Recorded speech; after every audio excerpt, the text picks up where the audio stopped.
এসেছে। দেখো দরজা বন্ধ হয়ে গেছিল, কিন্তু ম্যানুয়ালি দরজা খোলার চেষ্টা করা হচ্ছে, কিন্তু খুলছে না।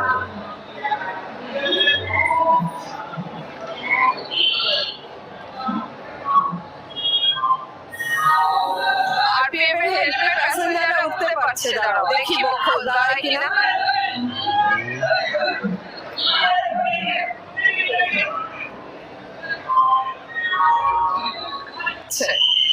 স্লিপার বলতে পারো দাঁড়িয়ে গেল প্যাসেঞ্জারদের জন্য। বাহ, দারুণ ব্যাপার। প্যাসেঞ্জাররা পেয়ে গেল ট্রেনটা।